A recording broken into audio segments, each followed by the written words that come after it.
Hi everyone, Dr. Lisa here. Today we're going to be talking about safer deodorants. Now, there is a difference between a deodorant and an antiperspirant. Antiperspirants prevent you from sweating. And when it comes to safer options, all of those options are going to be simply deodorants. So they affect the smell, prevent you from having a bad smell when you're sweating, but they don't prevent you from sweating. And here's why. Aluminum is the ingredient in antiperspirants that prevent us from sweating. And it does that by actually blocking or plugging your sweat ducts. Here's why that's a problem. Our body's natural way of detoxing is through our sweat. So that's how we get rid of things that our body doesn't need, that our body says, these are not good things, we want to get them out.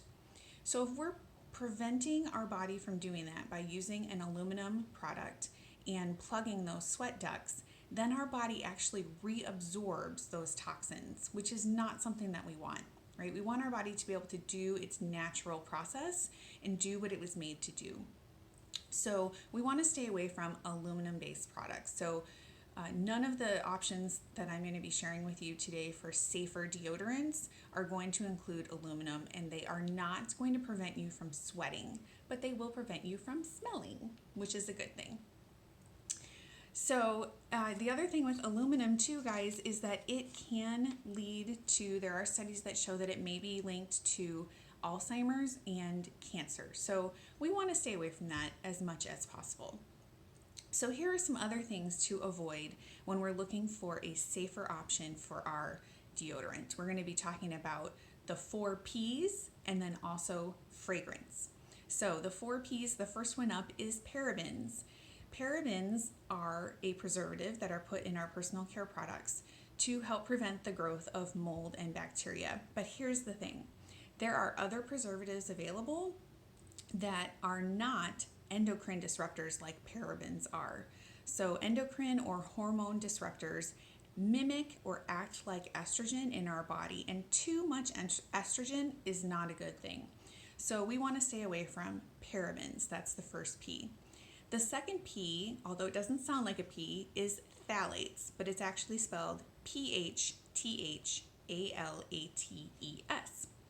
And these are plasticizing chemicals that make our products pliable so that, for example, when you're putting on a deodorant, it will go on easily.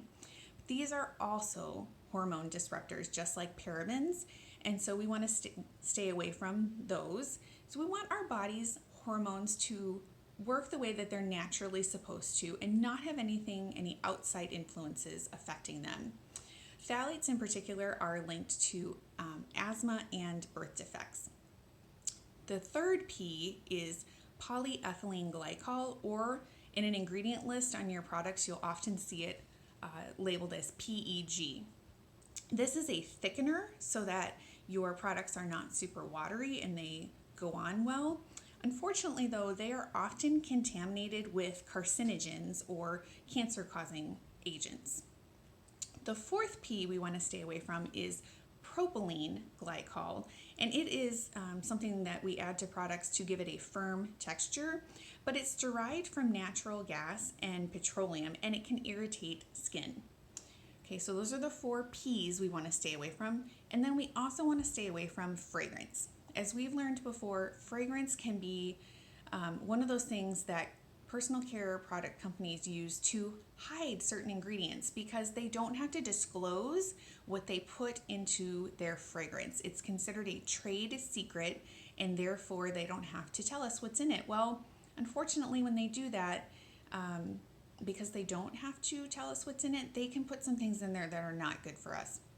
So we want to stay away from any products that list the word fragrance on their ingredient label, because actually that one word we might think is just one chemical, but it actually can be made up of hundreds or even thousands of chemicals. So we want to stay away from that when we're looking for a product, okay? Now, I'm going to list below some of my favorite recommended products when it comes to deodorants.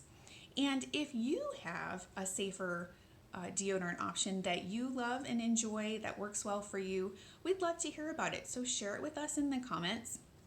And as always, if you have questions or you have other safer swaps that you'd like me to talk about, let me know about that too.